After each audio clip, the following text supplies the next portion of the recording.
moved down from Brisbane end of 05, and I stayed down here for a week before moving into a place in Sydney, and I couldn't get over how many metalheads are just walking around the mall.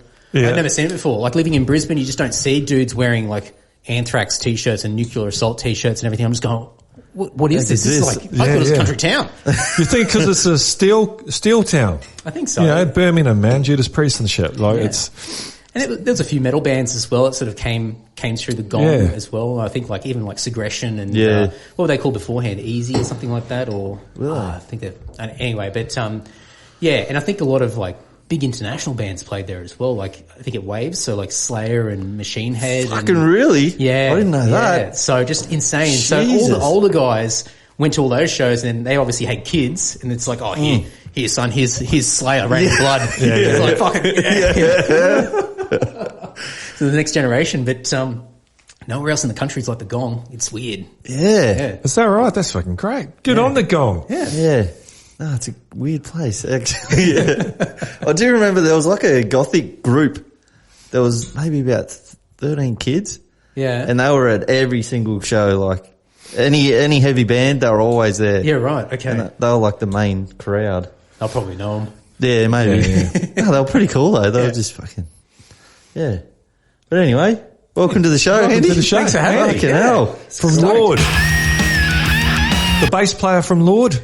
That's me. Yeah. New album's just released. It is just out. Came out... Undercovers? Yeah, Undercovers, Volume 1. So yeah, what's going to be a volume 2 then? Oh my God, we'll have to now. Yeah. I said to Tim, in our band, I said, I don't know about the Volume 1 thing. It sort of makes us have to commit to something. He's like, mate, we're going to have to do more of them anyway, so just put Volume 1 on there. I'm like, okay, no worries, all right. So Volume 1, and we'll see what happens. And you're in the Arias. Yeah, well, we've been told we're going to place in the top 15, where, I don't know, but Congratulations. Thank you. That's fucking awesome. I had a look at them the other day, and I thought that we missed out. And looking at the Aussie artists, we're competing against AC/DC still. Fucking hell. No way. The Wiggles. In Excess, which is some like compilation best of thing that's probably been released 50 million times. Yeah. And basically everyone who's like a nostalgia act from Australia is still in the charts. And I thought there's no way we're going to get in, but apparently we're going to place. So fuck yeah. Cool. That's, awesome. I hope so. That'd be, it fucks me off a bit because there's only so much space. And then all these ancient acts that are basically cover bands of what they used to be fucking fill up all the space, you know? It's, well, I think it shows that the music industry is pretty much run by accountants, and they just want to sure things. So they'll buy Bob Dylan's fucking back catalogue for $1 billion. So guess who's going to be listening to Bob Dylan for the rest of our fucking lives? You know? Anyone that watches anything on TV and stuff. So they're not prepared to invest anything into new bands and that. Maybe we shouldn't expect them to because they're just fucking accountants, you know. It's a bit like that. You got to do your own thing. But I mean, I think that the cool thing that we've noticed, because this will be the second time we've charted. So the last album 2 years ago, it was just a fluke. We just snuck in on the number 20, just snuck in there, and we thought, quite weak. We got in.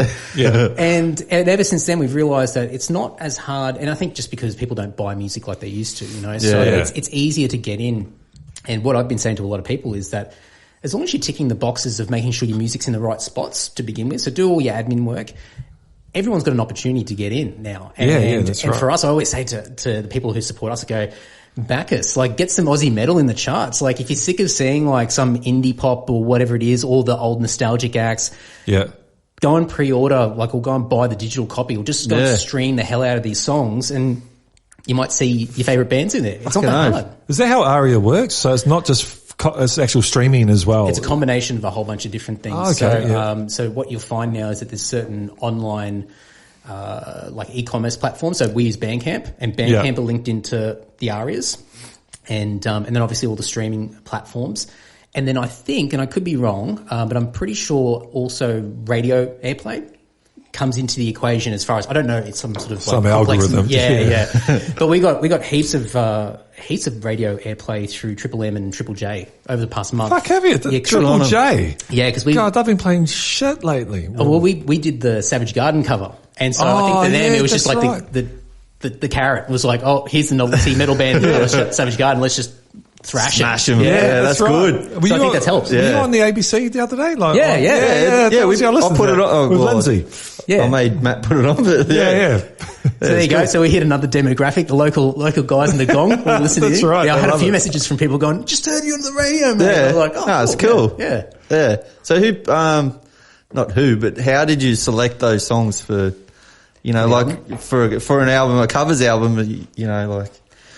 Yeah, man. It's, I mean, we've always been known for doing covers over the years, just since day dot. Even because the band, just without going on too much of a tangent, the band used to be called Dungeon, and we were formed in 1989 in Broken Hill, of all places. So the guys moved to the East Coast in the mid-90s and then continued the band, and at the end of 2005, they decided to change the name from Dungeon to Lord. So it's the same band, basically. We play all the old stuff, just had a name change.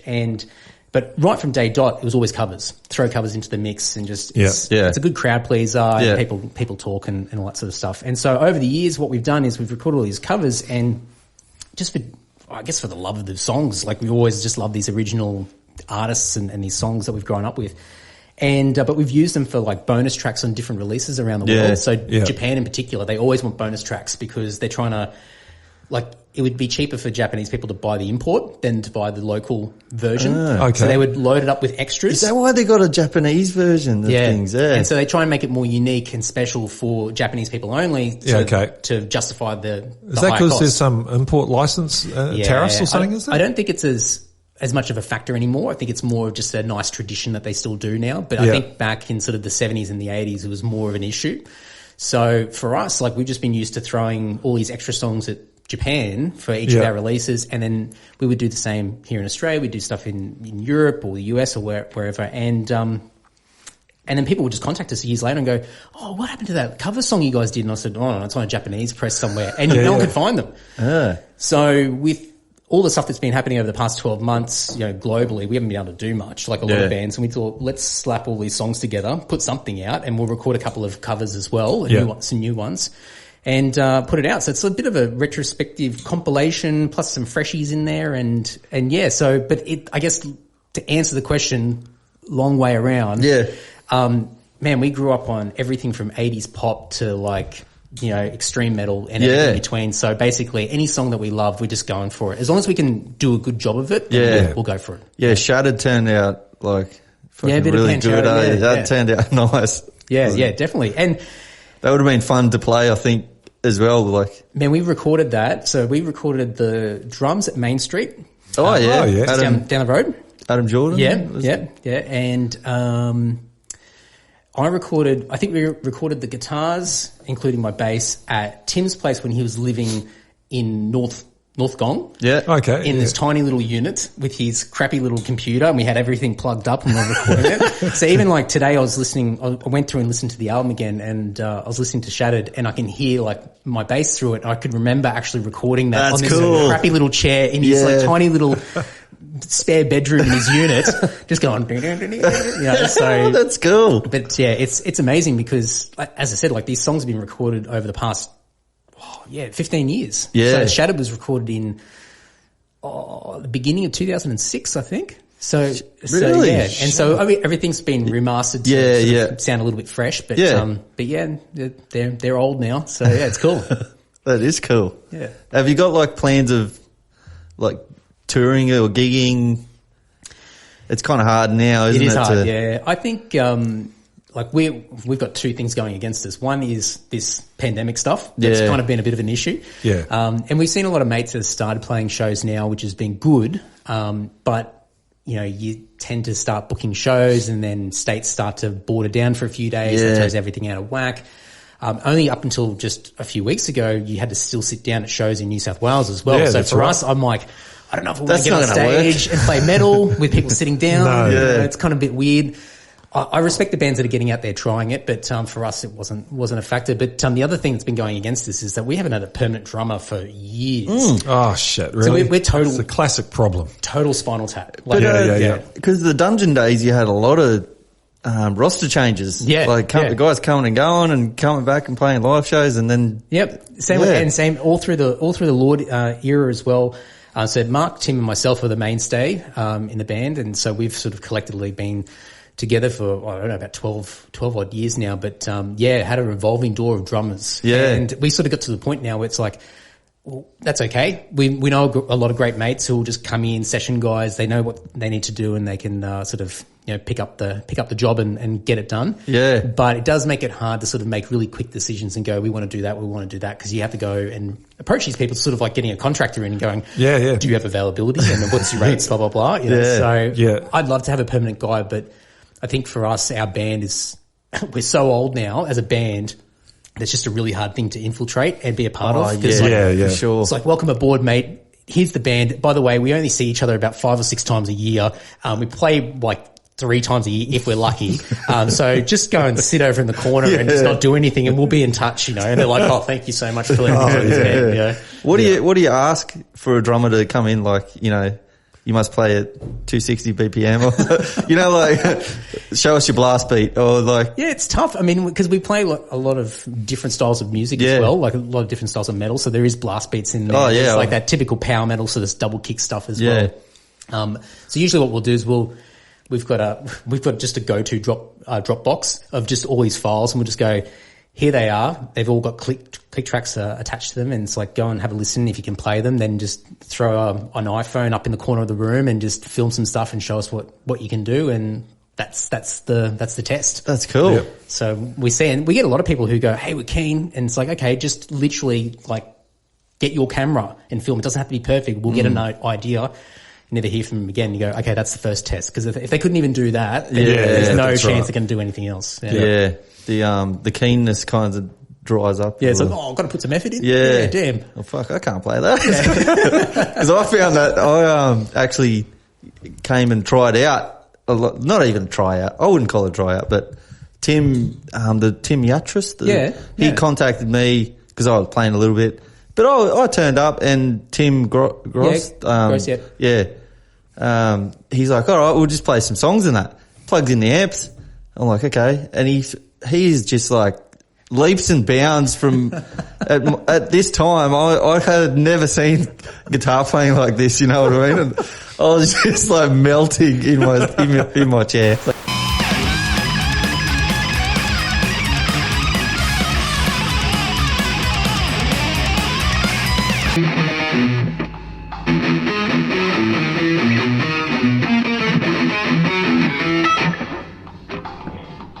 Is that right?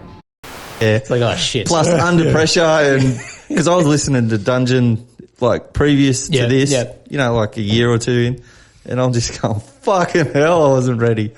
But yeah, it was an eye opener. It was like definitely intimidating. I think like even when I joined and we were sort of just getting the band together, and like Mav was there, and the guys, and so we were all sort of fresh-ish to the scenario that we're in. But for me, like, I mean, I'm going, oh geez, like I'm out of my depth. I've got to try and work out where I fit into this. And but for anybody else that comes in to try out, I totally get it, because it's just, for me, I was a fan of the band before I joined, and so for me coming in, same sort of deal. Like I listened to Dungeon, saw them play a bunch of times, and came in and just thought, how's this going to go, man? Like, I don't know if I'm meant to be here. And Tim's like, I reckon you went all right. Let's stick around. I'm like, okay, all right. Were you listening to me? Like, I don't know. Was it plugged in? No,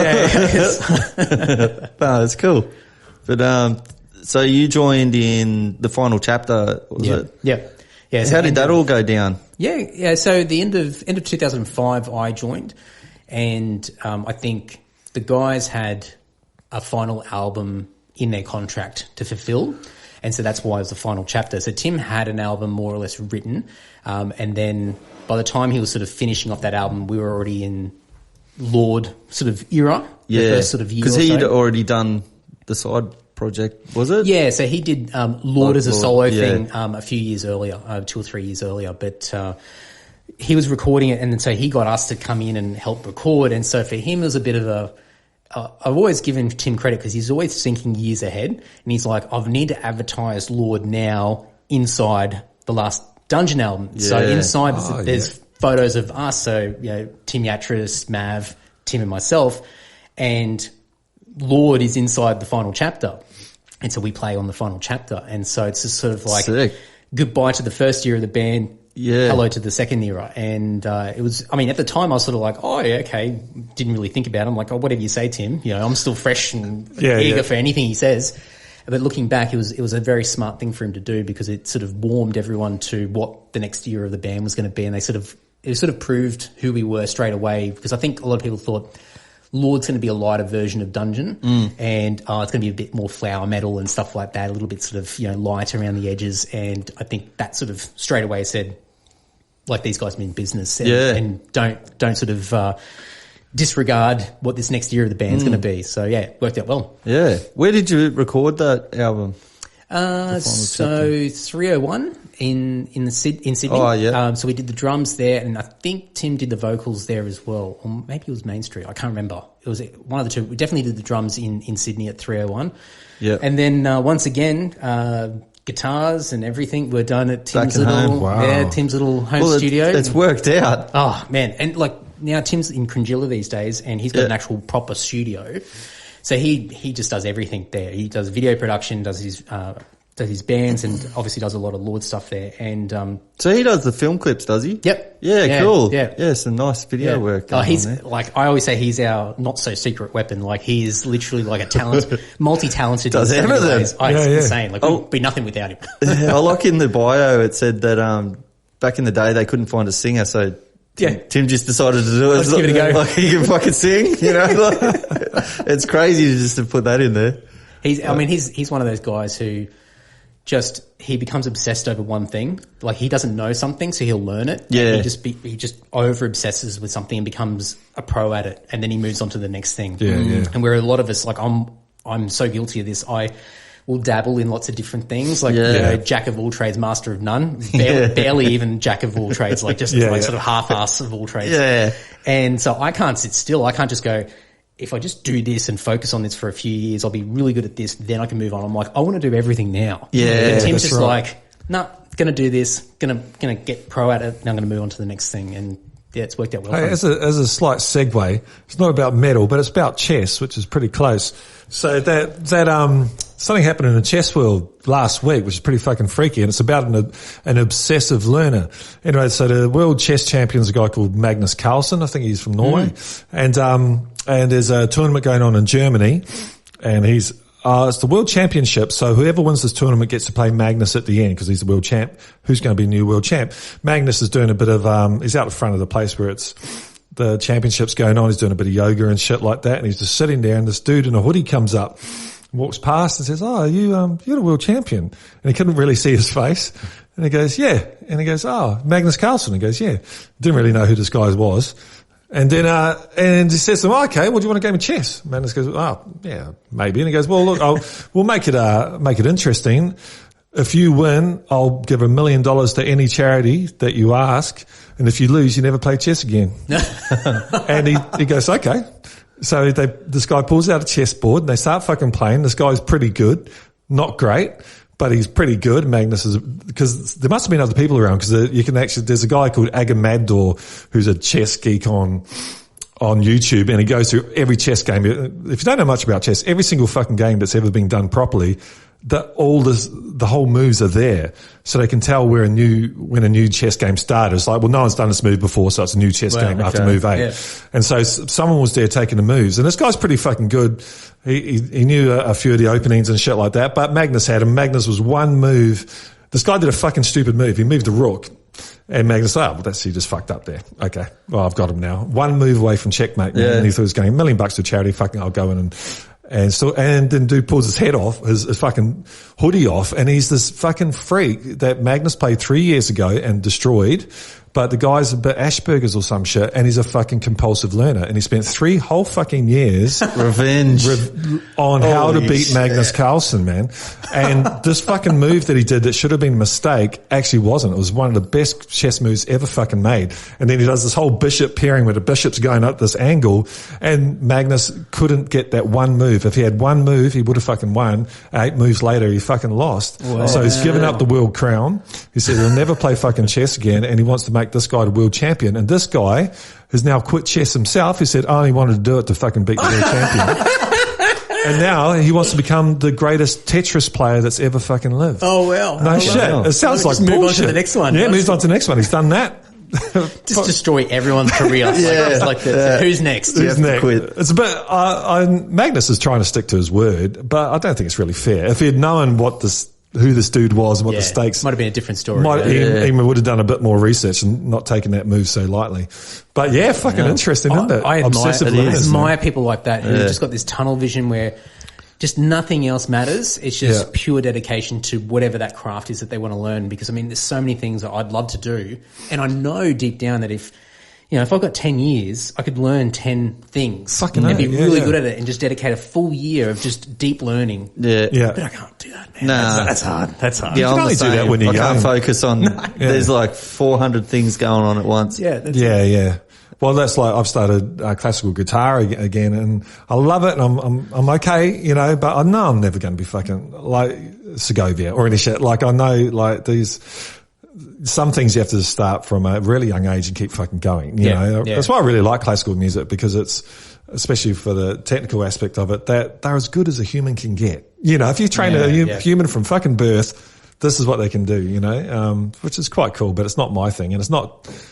Yeah. And music's a different thing anyway. Music's not about technicality anyway, to a point, is it? It's about. Not like you were really sitting there listening to classical music though. Before starting classical guitar, so you don't really have the drive in that way either.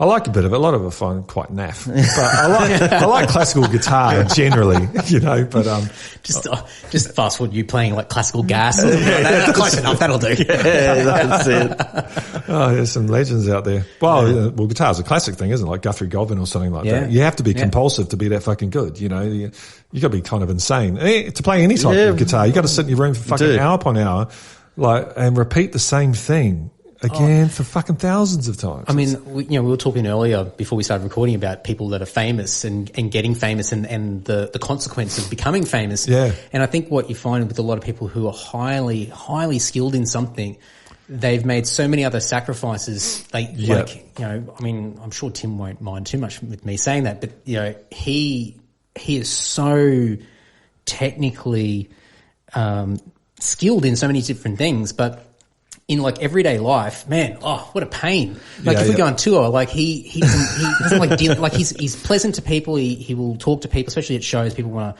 to meet him. He's really pleasant, but he's not a people person. He doesn't like it. He definitely sort of is a bit of a recluse. Yeah. Ingo Malmsteen.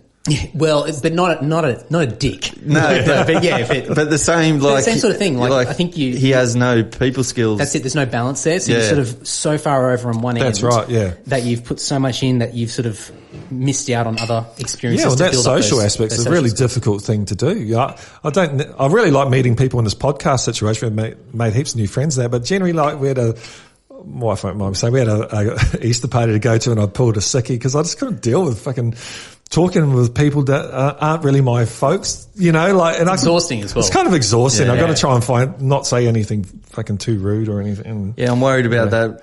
I have a small son. He's only 4, but I'm worried at that time where he starts making friends and I don't like the parents. It's like out of obligation. You just got to get someone's a party and I've got nothing in common with them and.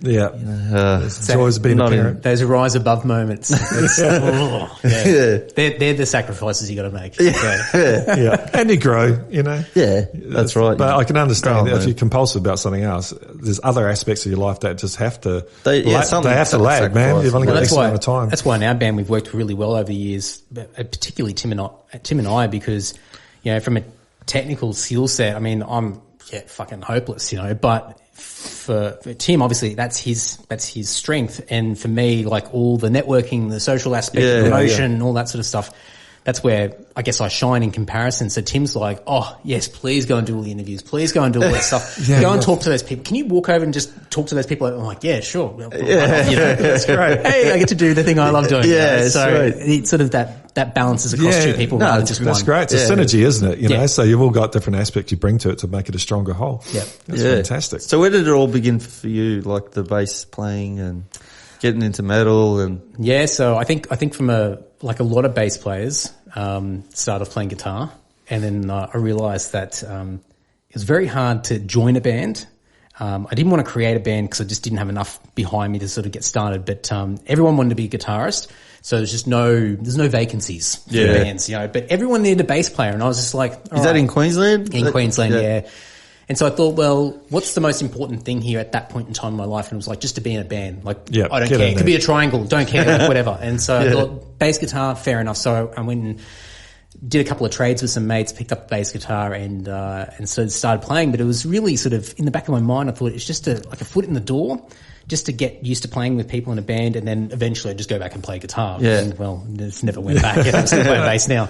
And then from a metal point of view, I think, I didn't have any older brothers and sisters like a lot of my mates did. And I just sort of learnt about heavier music through school. I think it was like The Offspring and stuff like that, a little bit more punk sort of bass stuff. And then I think someone gave me a really crappy dubbed cassette of And Justice for All, Metallica. Nice. Yep. And I remember listening to it going, I don't even understand what I'm listening to. I've got no idea. So it was Blackened?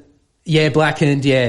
And I remember in particular, Frayed Ends of Sanity was like the song that was just so bizarre to me because it had that ooh at the beginning, and I was like, this is so Wizard weird. of Oz. And I just remember listening to it. I had no idea who Metallica was. Yeah. I thought they were just some Aussie band like AC/DC or something like that. And then eventually sort of went from there, and you start to sort of go down the rabbit hole, and you have mates who go, oh, my brother's got this CD, have a listen to that. And yeah, so I mean, sort of obviously went off in a bunch of different directions after that, but that's sort of like a bit of the OG. Yeah, it's funny you say about the tape situation, because I asked my sister, her friend had, because like where I grew up, no one had money. Yeah. So we're all like copying each other's tapes and shit. And they had her brother, so my sister's friend's brother had fucking Use Your Illusion 2, and I wanted it, so put that on a tape. It was a 90-minute tape. On the other side was Master of Puppets. Yep.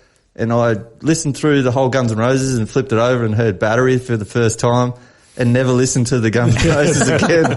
I was just like, what is this sorcery? It was just... Oh, it's bizarre, especially now. Like I see a lot of people still, like younger people, getting into metal, and you see the posts on Facebook. It's like, oh, I've got a younger brother or whatever, or my kid's getting into music. What do you recommend? And it's always the staples. It's always the original stuff. It's the Metallicas and all that sort of stuff. And you kind of think, oh man, like surely there'd be other bands you want to recommend. But then I sort of think, nah, you've got to start with that. That's right. Yeah. Like they're big because of that reason. It's like a building block, isn't it? Yeah. And then you find and I just overplayed their stuff for so many years where it just became desensitized, and I could take it for granted. But every once in a while I'll hear a song and I'll go, oh, that's right. Yeah, that's why they're the biggest metal band of all time. I did that recently and listened to Master of Puppets, just the actual song. Yeah. Fucking, it's mad. It's great. The production's fantastic, let alone the song, but just that first note. And they're all like dudes in their mid-20s, all drunks, and just coming up with these masterpieces. Yeah. And you listen to it going, man, like, I couldn't even write that. How the hell did they do it? It was incredible. Yeah. Yeah, it was. It was like, I remember reading, because you read like who wrote the songs and stuff like that. Yeah. And, Orion or Orion. However you want to say it. I've been saying Orion for Oreo. 30 odd years. But, and he wrote the classical piece in the center. Yeah. And I'm like, holy fuck. I wouldn't know where to Cliff Burton start. write the rest of it? I always thought Cliff Burton was... Yeah, he wrote like a majority of their shit, apparently. Because you can definitely tell after he died. Like I think of parts of Injustice for All were written by Cliff. It was still pretty good. But then when they got the Black Album, I don't know what the fuck happened different there. Story, And what happened to Kirk? Holy shit! What happened? Unlearned the guitar, didn't he? It was a sort of a gradual sort of decline over a number of years. But I saw something the other day where I think, like, I follow some of those Metallica guys on Instagram, and I think it might have been Kirk. Yeah, Kirk. And you're sitting out on like his back porch in his mansion or whatever, and he's like doing product placement for some coffee, and I'm like, mate, you're like a multi-mega millionaire. Why are you doing this? And I'm like, go and pick up your guitar, mate. I thought, no, that's it, because I've always been the guy. I've always been the guy who's defended Metallica to the bitter end. Like, I turned a blind eye with Saint Anger. I turned a blind eye to Lulu. I did like everything. I'm like, nah, they're just experimenting. Let them do whatever they want. And now I'm just like, I think that the thing that really sort of pushed me over the edge was last year they did like an isolation video where they were playing Blackened, but it was like this bluesy sort of acoustic thing where they're all in their own homes and everything, and they're playing it. And James just sounded like just an old man, and I was like, no, Don't mess with that song. No, I've had enough. I'm just writing this band off now. Yeah, I've written them off. Well, they're kind of like Snoop Dogg, aren't they? They're self. What was that documentary they did? Not the most recent one. The one before that it was. Where he went off to rehab. Some kind of monster. And that was that bad that I actually kind of liked them because they got their heads so far up their own ass they don't realise what they look like or they don't give a fuck. And that's pretty rock and roll. But I think it was actually the head up the ass thing. I don't think Lars realised what a cunt he looked like when he fucking sold that Basquiat fucking painting for 50 million drinking champagne. Fuck off. Lemmy didn't do that. I was still going through my denial phase at that stage. I remember sitting there watching it going, it's okay. It's all right. It's not all right. It's fun. It's fine. I'm losing my band. Yeah, no, it was terrible. Well, we got Ride the Lightning, Master of Puppets, we fucking got some genius. There's some good stuff there. So, what year was that? The Some Kind of Monster. It might have been like 2001 or 2002. It was that long ago, wasn't it? It'd be close to 20 years. Yeah. So they were doing that, and you had these like huge bands not huge, but getting bigger, like in Sweden, Gothenburg. Sound was just exploding everywhere, and then you got this garbage. That's it. I mean, I couldn't understand. That was when they were recording the Saint Anger album, and so that was the documentary around that. And I remember the hype leading up to that album, where they're like returning to the roots. You know, it sound like Injustice for All, that sort of stuff. And so, like me, like anyone, you're hopeful, you're going, fingers crossed. And then you start to hear these riffs and you're going, oh. And you're right. Yeah. What's going on in Europe at that same time, some of the best melodic death metal, thrash metal, everything's coming out of there, and like world-class production, amazing musicianship, really hooky stuff. And you've got this clingy, horrible, raw, shitty production. The drum. And just a lack of care of songwriting. It was so egomaniac where it's like, I just want to put my, exercise my demons or whatever and put them out there without actually moulding a proper song and an arrangement. And it was just, it was self-indulgent, just rubbish. It was rubbish. Yeah. Yeah, it was. In the bin. Hey, and that's that brings us back to our very first statement about these old bands just hanging around and using all the space up. And that's what they were fucking doing. They should have just become a Metallica covers band, played local fucking pubs. They had enough money and they enjoyed playing the songs still, maybe. But let some other people have some space, man, or at least take shitloads of bands on tour with you and let them get some fucking space. Lars sucks at drumming as well, doesn't he? Yeah. Just progressively got worse over the years.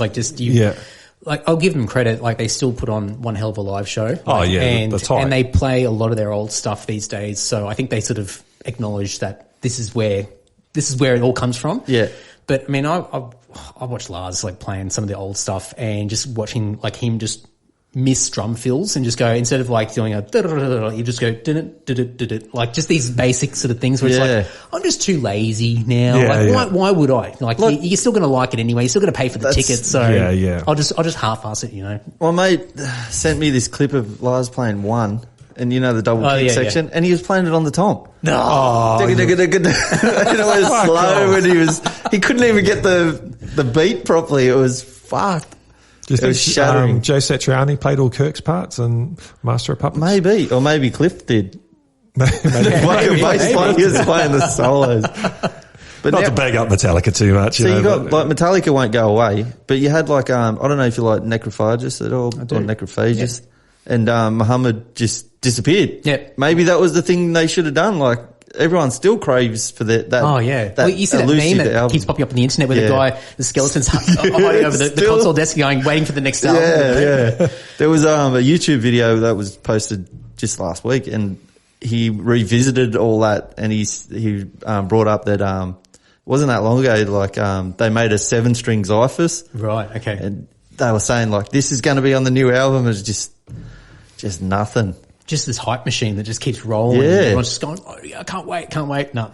Nah. Maybe next year. Maybe the year after. Oh, I don't think he'll ever come back, I think he's just working at BMW and just doing his thing. Making heaps of money, probably. I'm pretty sure I saw them live 10 odd years ago. I'm pretty sure they came out here on a Summer Slaughter tour. Did they? Yeah, with it might have been like Dying Fetus or some bands like that. Yeah, they played the Manning Bar in Sydney. Sweet. I'm pretty sure I could have that wrong, but I remember him up the front, sort of just. Did he have long hair or short? I think short. Yeah, he had short hair for a long time. Yeah. I was right into them for a long time. The drummer had a purple shirt on. I seen him on YouTube, and I just thought that was so cool. Like everyone was in. You know, against the grain. Yeah. I'm just playing blast beats and, you know, he's got this purple shirt on. Yeah. And there's the singer's singing death metal with fucking short hair. It was just I love it. very different, yeah. But Love it. oh, great band. But anyway, so you started playing bass because you couldn't Just get into just trying to get in a band. Just trying to get a foot in. Yeah. And then, so how did you hook up with Dungeon to do the final chapter? Yeah, so I knew Tim, sort of, you know, casually. It sounds like a relationship. I'm trying to think of a better way of saying it. This is gonna. But I knew Tim for a few years, and I was still in Brisbane, and the guys had come up to Brisbane and played a few times, and I knew they were going to Europe to do a tour, and I was planning to go to Europe anyway that year, just for the summer festivals and just drink beer, you know. Yeah. And so I remember having a conversation with the guys. I said, you know, can I tag along with you guys? I'll carry some guitars and some stuff, you know, if you need help. And they're like, oh, okay. And they were a little bit reluctant because every time they saw me in Brisbane, I was tanked. I was on the beers and just, you know, I love you guys, you know. So they're like, oh, is this going to be a good idea to get this guy to come along? And so anyway, luckily they said yes. And so I went to Europe with them, and they end up doing a tour with Megadeth through Europe. Yeah, so awesome. I end up doing the lights for them. So, you know, they're on stage and I'm smashing buttons with a beer, like chugging beers, and an amazing experience. And it wasn't until towards the end of, because it was 8 weeks in Europe and Japan. Yeah. And amazing experience. And towards the end, there's a little bit of tension within the band. And I remember a conversation, I don't know where we were, but Tim and Stu in the band at the time said to me, oh, would you join Dungeon? And I'm just sitting there going, because we're in the back of a taxi or something. And I go, oh, maybe. I guess I'd probably have to move to Sydney then, wouldn't I? And they're like, well, you probably would. And I'm like, oh, okay. So anyway, forgot about that and just went, I don't know where we're going, but beers commenced after that. Yeah. And sort of it popped up a couple of times before we went home, but it wasn't until I got home, and then I think Tim might have sent me an email and sort of gave me a bit of a rundown and said, look, basically the guys who are in the band, apart from Tim, the actress, and the other guys were going to move on, and he goes, I'm just going to stop the name Dungeon and change it to Lord, and I'm going to do a fresh start. So he goes, would you be interested? And I'm like, okay, all right. So I'd only just started picking up bass several months earlier and thought, okay, I need to learn these damn songs and try and work out how it works. And how'd you go about that? So Tim luckily had some stuff where, because he's a tech whiz, so he's got all the initial what do you call them? There's a word. He's got all the tracks anyway. There's a word for them. I can't remember. But so he had all the mix downs of just bass in a lot of the recordings. So he just sent them all through to me. He goes, I'll just listen to it. So, and for me, I'd always been by the ear. Yeah. So I just sat there and painstakingly just went through and just learnt these songs. And I got used to listening to Dungeon songs that just had bass in them. So now I listen to the song with the full band. I'm going, it sounds weird. Like I'm just used to, like, why am I hearing an annoying vocalist in there? Like I'm used to just silence, drums and bass. So, I had to go through everything. And then I remember coming down at the end of 05 to Sydney and also down to Melbourne and just hung out with them a bit. And there was one point where I was going to get up and play a song with them, but it didn't happen. So it was kind of weird because I was like all pumped for it. Yeah. And, everyone said yes, and I quit my job and got into my car. I had a mate drive down with me from Brisbane to Sydney and just started fresh. And I said to everyone before I left, I go, probably going to be back in about 3 months. Hey, like I don't know. It was literally the first time I've lived out of home as well. Like everything was a first. Oh, wow. So I was ready I was just diving in. And so I'm like saying goodbye to everyone, saying, I'll see you in a few months. Like I'm sure this is not going to work out. And well, here I am. Like that was 05, 06, January 06, and we're 2021 now. So wow, what a story. Crazy. Yeah. Yeah. So how long did it take you to learn the songs, do you think? So I think it was June, July in 05, and I was pretty much ready to go more than most likely by, I don't know, October, November that same year. But that was me sort of not really knowing whether this is going to be a thing or not, and whether people were talking about it. So I wasn't sort of like really getting into it. No, I was sort of like, pick it up and just play. So I might have been able to do it quicker, but I think the time actually helped me because it sort of I kept going back to it and listening to it different ways, and I think it was a bit of a crash course in learning how to play better because up until that point I I was lazy with a lot of the things that I did. Yeah. And just out of necessity, I realised that, oh shit, I have to actually do a little bit more now. So it worked out well having a little bit of extra time up my sleeve. Did you ever have lessons for technique or anything like that? Not really. I had some guitar lessons in high school. So I had actually speaking of Malmsteen, I had a classical and classical as well. I had a classical guitar teacher, this guy who looked a bit like Fabio, and he had like almost like a pirate shirt with his long flowing hair. And he was just obsessed with classical music, and he's like me and another mate, and we had like Metallica t-shirts, just rough as guts. So we just wanted to play like puppets or whatever. Yeah. And he just wanted to teach us just classical and total theory. And so the only sort of thing to bridge the worlds was he loved Malmsteen. And I'm like, all right. So I remember learning we can talk. I'm a Viking or whatever, nice. but totally like slowed down. So instead of like, it was like, and so I learned some basic theory and a little bit of sort of noodling. But when I was a kid, I also learned trumpet of all things, and so I learned some music theory there. So whether that's actually helped a lot, I don't know. But it was really only until I joined Lord, and just working with Tim in the studio and that guy borderline making me cry and like recording process and things like that because what I thought was good enough is like, you can do it better. Or is it, no, that's shit. And I'm like, no one's ever told me what I play shit for. I can't handle this. And he's like, but he quickly realized that he's just got no filter. He'll just say it as it is, but he'll say, I know you can do better. That's why I'm saying it's shit. I'm like, okay, let's try it again. So a bit of trial by fire, but a lot of it's just, self-taught and just being around better people, which has been huge. You kind of rise to the occasion then, have to. I was listening to Billy Corgan from Smashing Pumpkins. Well, Butch Vig was there on the Gish album. He was the producer, and he had a good band around him, and James Ehar and stuff like that. But Butch Vig said, "No, we can't fuck around with any of those guys," and they just had to sit in the corner and Billy Corgan played the bass, all the rhythm guitar, all the leads, fucking everything apart from the drums, because these guys just went up to scratch. And he goes, "Look, we can fucking waste a week here fucking around with you guys, and it's not up to it, man." So we've been like that in our band as well over the years. Like sometimes, whether it be availability or even just skill set, we will always say whatever the best tool is for the job, and remove the ego. And if it means like. Basically, we want the best possible thing out there. Yeah. And sometimes someone can get in there and just do a better job. Sometimes, like Mark, our other guitarist, will record all the rhythms for a particular track because, he might have written the song or he has a bit of more of a natural feel for a particular type of playing. Sometimes Tim will get in there and play some bass. It'll depend on the circumstances and where we are and what's going on. Yeah. But ultimately, we want it to be the best possible thing it can. And who gives a shit who plays? Yeah, that's right, because it's not live. Live's where the action is, isn't it? Yeah, definitely. So, for sure. That's why there's session musicians, isn't it? That's right. I can do it in one take. There you go. Thanks, mate. I'm envious of them because I'd love to be that professional. I'm just not that professional. But I know some great guys who just, they'll walk in, they'll go, "What are we doing today?" And they're like, "What do you mean, what are we doing today? Like, shouldn't you already know?" And they're like, "Well, where's the sheet music?" Okay, all right. I can see the tempo. I can see exactly what it needs. And they'll play it a couple of times and they're like, "Yeah, that's good. All right, done. Pack away, off they go." Yeah. And that's next level. That's a job, isn't it? Like that's someone that knows really total knows what full time, the fuck total pro. Yeah. So the Megadeth tour that you would you say roadie or just? I call myself a beer roadie. Yeah, cool. Yeah. What lineup was that for Megadeth? So that was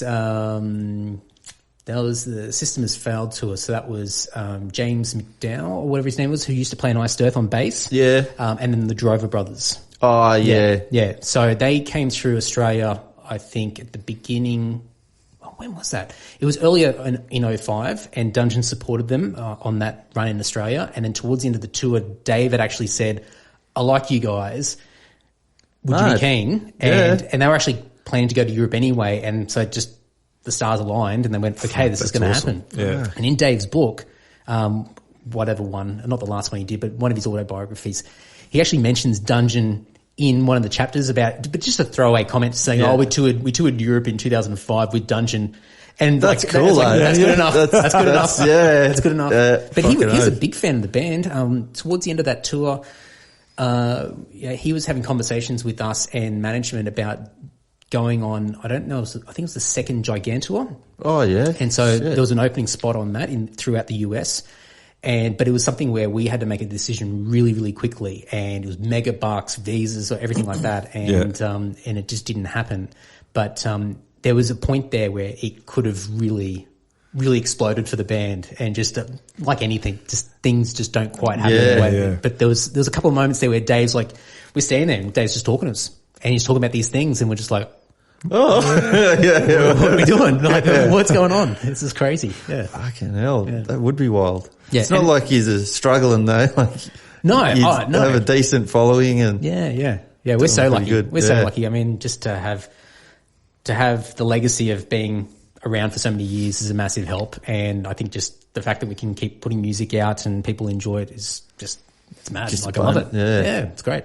What about Megadeth these days? Do you listen to them still, or? I do. They are my all-time favorite metal band. Okay, yeah. Especially if you're Metallica Megadeth debate. Yeah, I'm always a Megadeth. Metallica guy. I'm always a both. Megadeth guy. Yeah. But yeah, I do love both. And but I think the last album they did wasn't too bad. But there's a couple beforehand was like they're a bit sort of hit and miss. Some songs are a bit sort of System has failed. I didn't really get into, but when Broderick joined, I was back into him for a bit.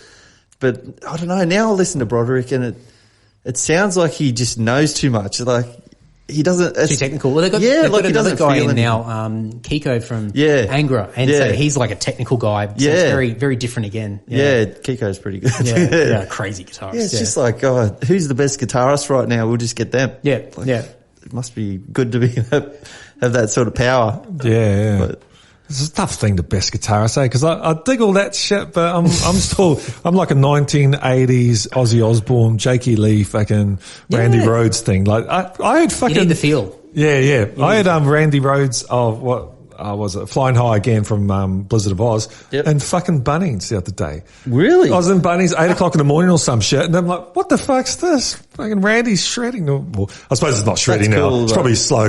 No, but, but all the oldies walking up there. Slow down.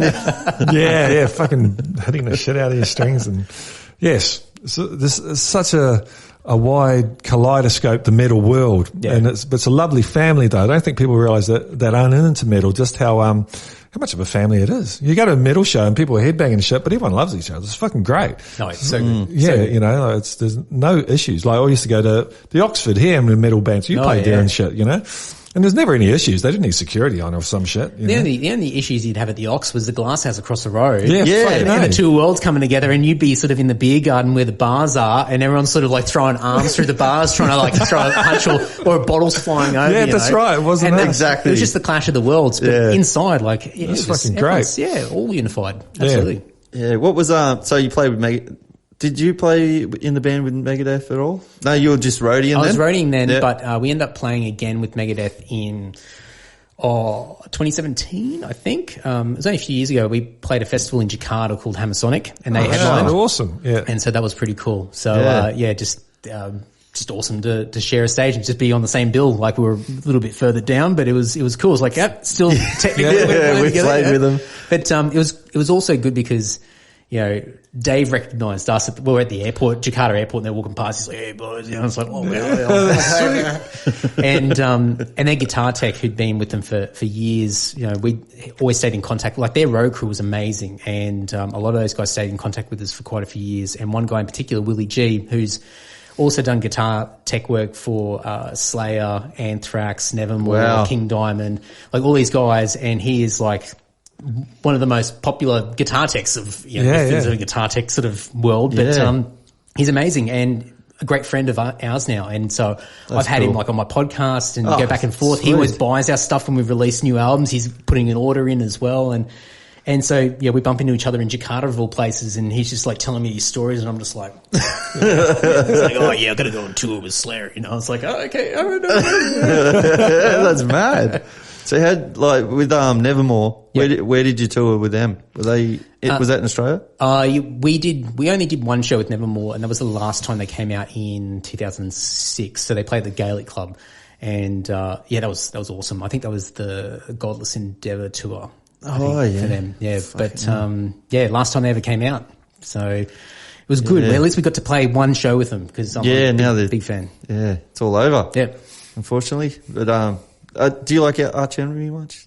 Oh, I don't mind them. Yeah, don't mind them. Yeah. Loomis has filled in that spot. Yeah. Oh, he's got a home now. Yeah, I like the old guitarist Chris a bit better. Yeah. But that's just my taste. So you guys did, you went to Jakarta. You guys have done world tours and stuff like that? Yeah, well, I mean, because you've done Europe, you've done the States. We have played in the States. We haven't really done a tour as such, but we did play the Prog Power Festival in Atlanta, which we ended up doing a live album for as well. Oh, cool. So that was a few years ago, and I mean that was wild. That was absolutely insane, and that festival is quite unique. That's a 4-day festival, and it's a total it's like the Comic Con of like metal. It's just a bunch of nerds and just obsessive music enthusiasts who just all hang out and have fun for 4 days, and it's a big family vibe there, and a great setup. They've been going for like 20 plus years, and so part of what they do is that with some festivals you'll have the early bands and they might only play like 15, 20 minutes, and then you've got your headliners who'll play like an hour and a half. Yeah. But at this festival, every band, whether you're at the first band on, the last band on, you're having at least an hour.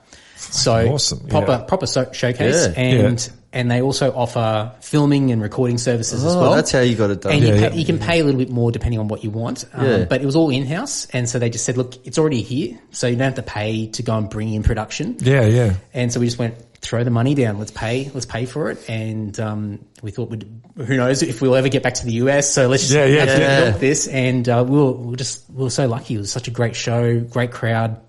I went the previous year as just a fan, started doing a bit of networking, and so by the time we came back the following year, I had all these friends in the front row, and I'm like going, oh, I remember you, and they're like knowing the words and everything. I'm like, oh, this is so good. That's cool. Yeah, so we have done, I guess if you combine everything over the years, we've done a world tour of some sort. But it's always a case of we'll go here for a bit, we'll go there for a bit. So we've hit a lot of places. Japan's probably the big place for us, where we've toured there about 6 or 7 times over the years. Yeah.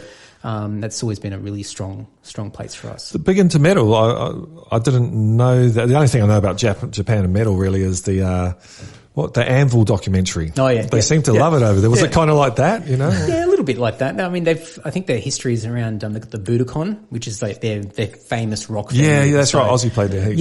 Yeah. And I think from the 70s, when the 70s sort of broke, and I think they sort of had a lot more Western music coming through, I think they just became obsessed with it. So a lot of like Deep Purple and Rainbow and all that sort of stuff, Scorpions, and I think it sort of progressed from there. And so, they're just massive metal fans, huge. And it's such a novelty, because I think all of us, I mean, I'm a Queenslander, I'm like the biggest bogan out there.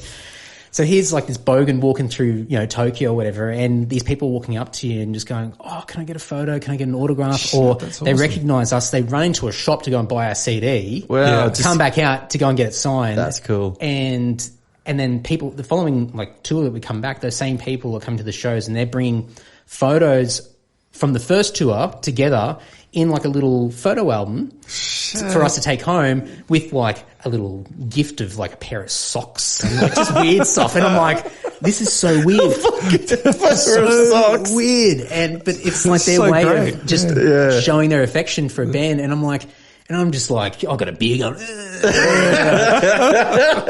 But it was such a weird thing, because they're just ultra polite, totally respectful. Yeah. They remember everything as well. So it's all about loyalty and making sure that if something happens, they'll keep a note of it and make sure that's acknowledged in the future as well. So, and something that I think a lot of us in Australian culture, we're just like, we just don't do that. I think it's the West in general. Our memories aren't very good. No.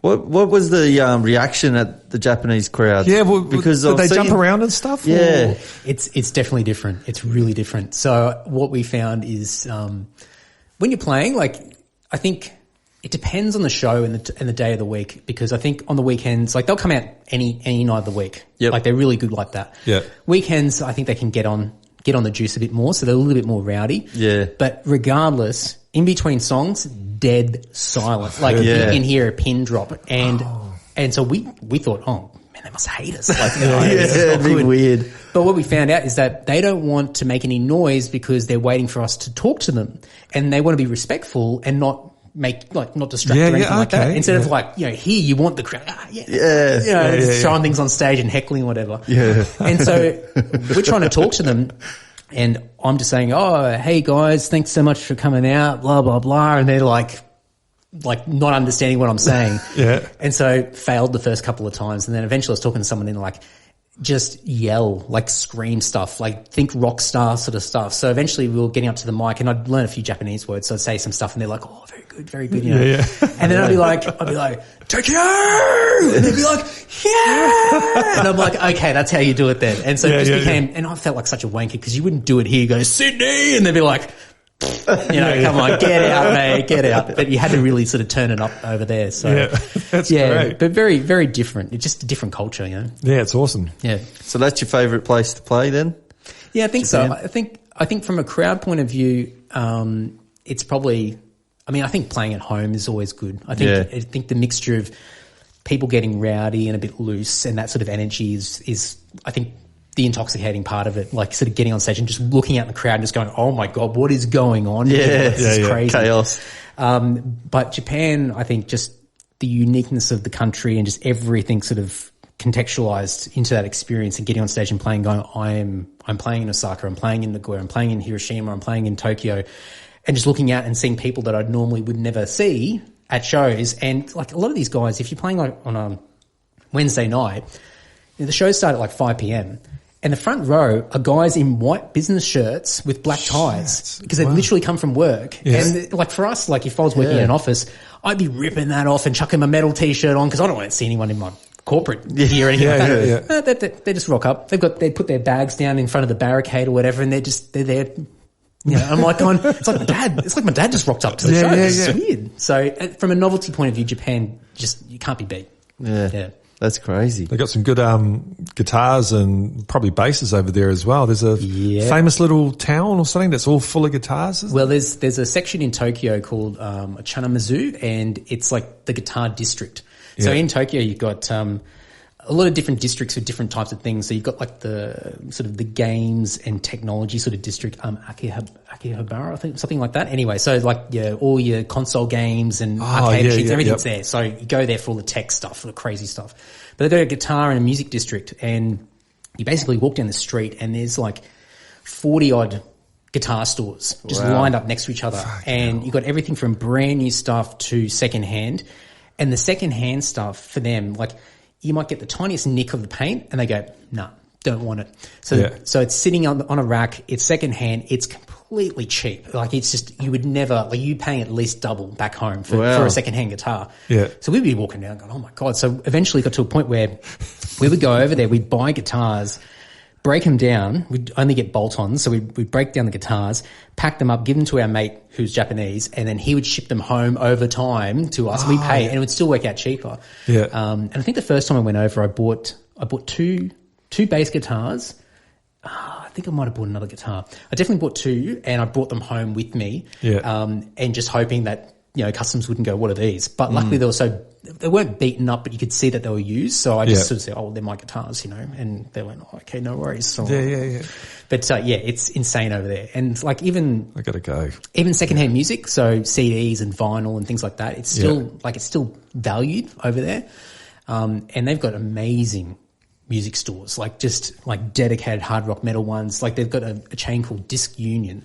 And so they've got stores, so at least it's all over Japan, but in Tokyo alone, they've got, say, 15 stores across the Tokyo metro area. And so you've got a hard rock metal store, you've got a jazz one, you've got a blues one. Wow. Yeah. And you can just, like, it's not just one store where you got the sections. You've got a complete store dedicated to a genre of music. And so the metal one, which is in Chanamizu in the guitar district, well, there's a couple of them actually, but that one in particular, it's like 4 levels in this tiny little, like it's one doorway. Yeah. And so you walk past and there's like a little thing that says heavy metal and like, oh, cool. So you walk up this tiny little sort of staircase and it's 4 levels and it's like power metal, hard rock, and then extreme metal. And then at the top is like just like secondhand used stuff. Yeah. And you could spend the whole day in there. It's just incredible. You're walking out with just bags of CDs. Like I'm sitting in like my hotel room, taking all the jewel cases out and trying to wrap them up to just remove the cases to try and pack everything down because it just couldn't get enough. Wow. Amazing.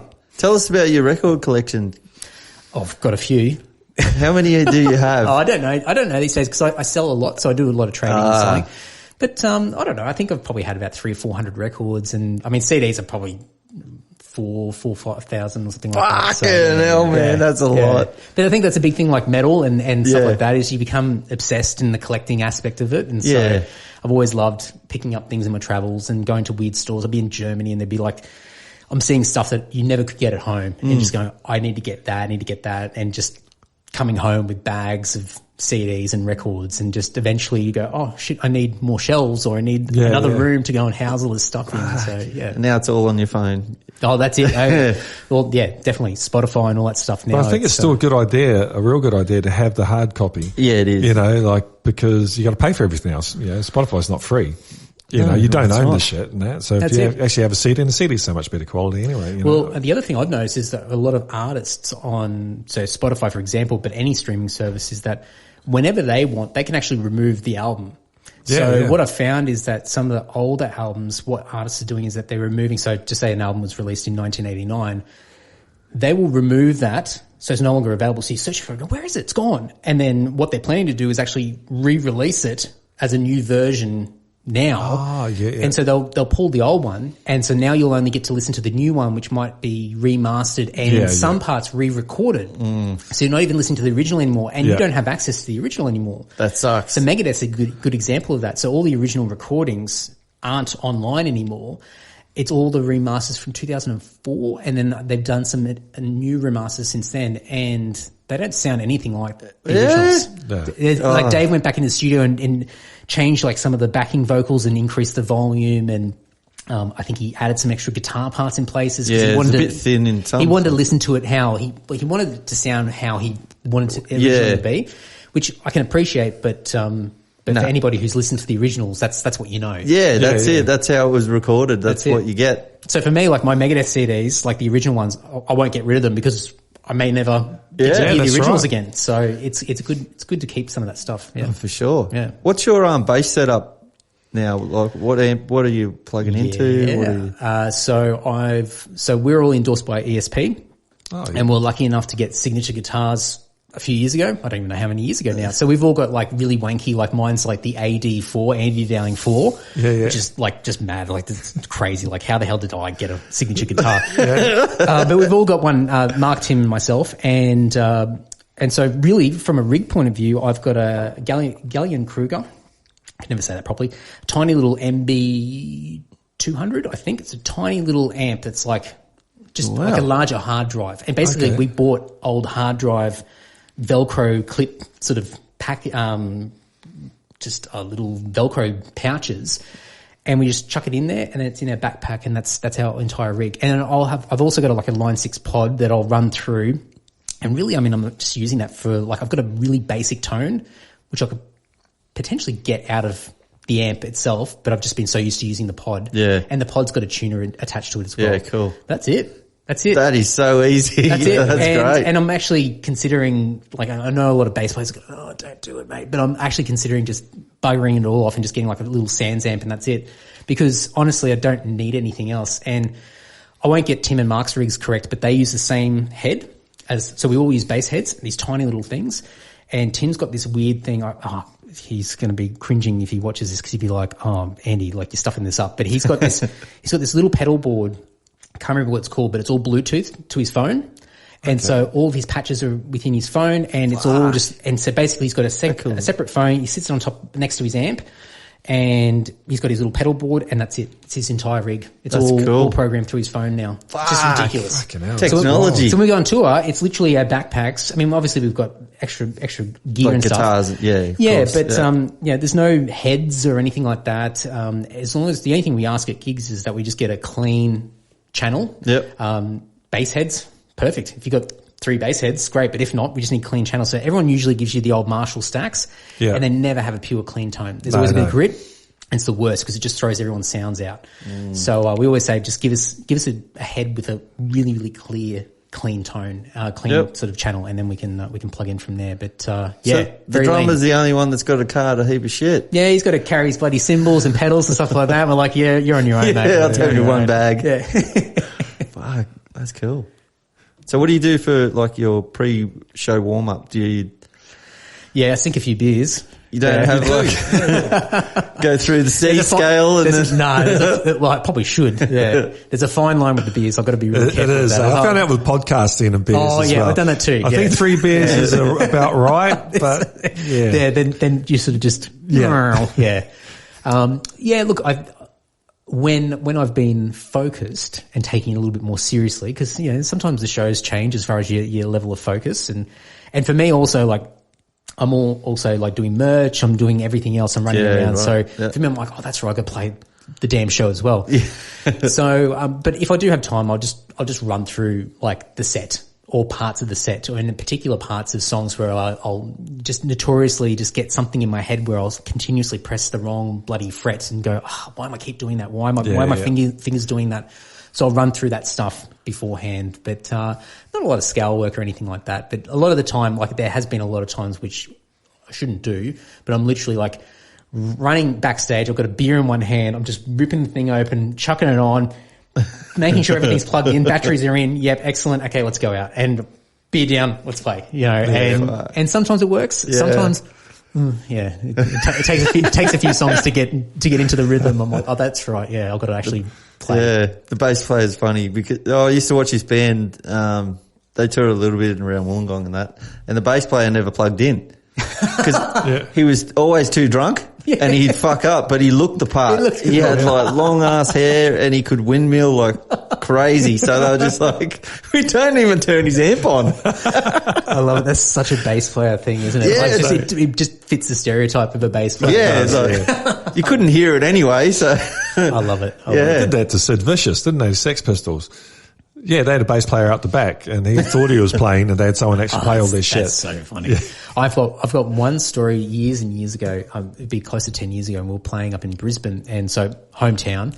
I got up there earlier, and I think I must have got up there the day before, and the other guys were flying in the day of the show, and so I got to the venue early, and there was a few mates there, so I had a lot of the gear, so I started setting up the merch and all my stuff, and I was sorted. It was about 2 p.m. in the afternoon, like waiting for sound check, and so looked around and the bar had like, $10 jugs or whatever. I'm like, oh, sweet. Had a few mates there, so we're sinking back some beers, and by the time the guys rocked up, I was pretty happy. And so anyway, the night sort of rolls in and we're headlining, so we're playing like 10:30, 11 o'clock at night. So by that stage, and it's a homecoming. I've got all my mates there. Yeah. Great support bands, mates of ours have been touring with us that particular tour, and just total party vibe. Great crowd. Everything's just working. Merch is selling, just happy. So I'm just celebrating, just forgetting I've got to play. And so we're getting closer. The band before us finishes up, and so, okay, cool. And luckily I'm all set up. And so I grab my bass, everything's good to go. And so I go, all right, well, before we get on, need to go for a piss. So I walk to the toilet, and for me, like, I've got my bass, so I just slung it around my back, and so I've got to hang off the back. And so I'm standing in the troughs, and I'm just doing my thing. And then I'm hearing like music playing. I'm like, oh, they must just be doing a line check before we start. And then I'm hearing like the drums kick in and the guitars kick in. I'm like, they're starting the fucking song. What's going on? And so in this, and they must have been yelling my name out going, where's Andy? Like, come on. I didn't hear that. And so in my head, this is the thought process. Time slowed down. I panicked, but then time slowed down. I thought, I can't be seen running out of this toilet like I'm panicking and I don't know what's going on. I'm going to slowly finish, and I'm just going to strut out. And so I strutted out while still panicking. On the inside going, did you still have the bass on the back? Yeah, the bass is all there. And then I walked up on stage and just put my beer down and just looked around and like, oh yeah. And then just waited for the next sort of bar and went, okay, let's start playing. And afterwards they're like, where the fuck were you? I'm like, what the fuck were you guys doing? I was going for a piss. I told you. So that's awesome. And there's a shot, and every once in a while I'll rotate my profile pictures on Facebook, but there's a photo towards the end of that set. We got some of the guys to get up and we did a Maiden cover. I think we played The Trooper or something like that. Oh yeah. And we swapped instruments, and I think I gave one of the guys from the other band my guitar, and there's a photo where Mark is pouring a jug of beer over my head as I'm lying back on the stage, and my face is just covered in beer, and just this action shot of beer just dripping down. It just looks so gross. And I thought that just encapsulates encapsulates the whole night right there. Yeah. Just messy. So I try not to do that stuff anymore. I try to. It sounds pretty fun though. It's look, makes a good story. It does. Yeah. So you're still in the band, which is Look, They haven't kicked you out. there's been some touch and go moments over the years, definitely. Yeah. Talking about stories, you've been podcasting for how long now? Yeah, a while. 260? 284 as of this morning. I put another one out. So Well done. chugging away, but 5.5 years of doing it. So yeah, it's weird now. I didn't expect it to last this long, like anything. I sort of think, oh, well, this might last a few months and I'll give up on it. Yeah. But I've managed to stick with it, and it's become a weird part of my life, and I think it's just going to be permanently there moving forward. I think. Yeah, that's great. It's fun. Yeah. Because you've got, so it's Andy Social that's been going Andy for Social. the 5 years? Yep, all the way through. I've done a couple of other different types of shows along the way, just to dabble in a few different topics. But Andy Social's been there from day dot, and it's my main go-to. And yeah, it's like getting closer to the 300 episode, and I don't know who I'm going to put on there, but Something special? Well, I hope so. I'm a bit of pressure now. So Yeah. but it's been fun. It's been. I mean, I'm sure you guys get the same sort of kick when you get to talk to it's people, and have a great. convo. Yeah. and Meet it's new been great. people. Yeah. is it metal based mainly, or you cover everything? A bit of everything. Yeah, I tried to. I think metal's my sort of security blanket in a way. It's I know those people. It's easy, and especially sometimes I'm distracted with other stuff, and so I'm like, oh, who can I get on? And so I'll go to all my mates and I'll go, come on, let's just talk metal for an hour, and it works. But I've had people work in the science fields, actors and bloody documentary filmmakers, and I had Tony Barber, sales secretary. Oh, wow.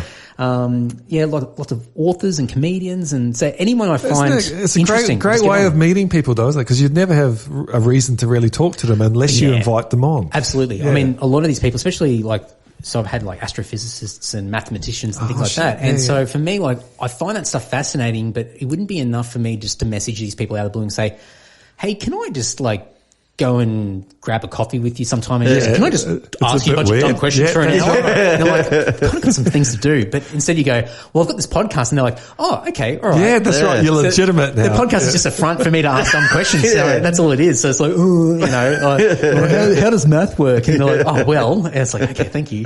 Yeah, so, that's great. It's been good because you never get the opportunity to talk to some of these people. And even my mates that I've had on the podcast over the years, one thing that's just, it's kind of sad in a way, but the great thing is that I've been able to have conversations with people that I never would have normally had those types of conversations with. Yeah. So you're just seeing these guys, seeing them in the pub or whatever, and just having a very, not shallow, but just not a lot of substance. You're just talking about the same things over and over again. The more beers you have, the more sort of, the same sort of things. Yeah, just stupid talk. Yeah. Doesn't go anywhere, but then you're suddenly talking for an hour or so, and then you start to dig deeper, and you go, constantly, and I feel so bad. I'm like, how come I didn't know that about you? And they're like, oh man, I'm not, you've known me for 15 years. Yeah. And I'm like, I know, but how did I not know? It's it's never come up in conversation. Yeah. So I been found really that, with Mark.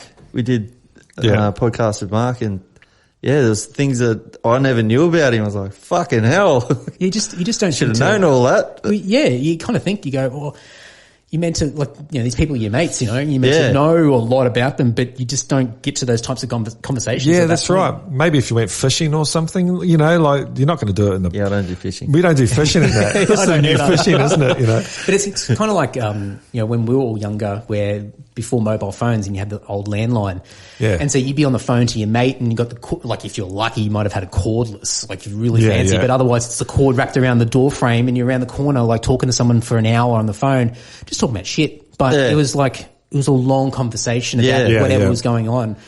And we kind of lost that when we all went into social media land and all that sort of stuff where everything's sort of just messaging and things like messages, that. Yeah. And it's just changed. So the podcast has sort of been, I think that's why it's become so popular with people, is that even just to listen to one, you're sort of sitting there you're in the room listening into a conversation and being part of it. And it's cool. I just don't think people have those conversations anymore. No, that's right. It's great that it's long form as well, isn't it? Because we're all taught that people don't have attention spans now. That's just bollocks. It is. It's the people that run TV stations and that, they want that because they want to put adverts every 5 fucking seconds. Yeah. Speaking of adverts, not that how do you monetize it or anything, but you spend a lot of time and energy doing it. Do you have ads, or how do you, this is the ongoing challenge of This is. running a We're in podcast, the- trying to work it out. So I've tried to find sponsors and people to sort of run alongside the podcast and try to find a way to monetize it.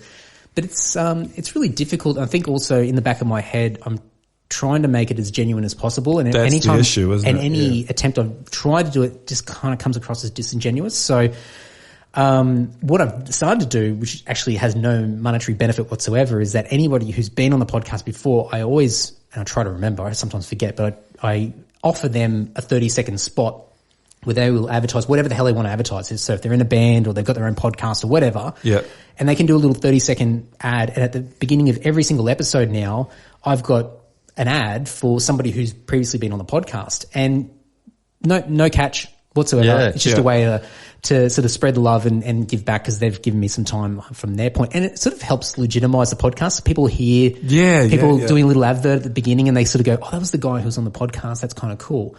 And so going into a monetization perspective, what I started doing last year is I did the Patreon. And, and it's been really tough. I thought, oh yeah, I'll get heaps of people to just sign up and just pay me money. But no, it's been like a slow burn. Yeah.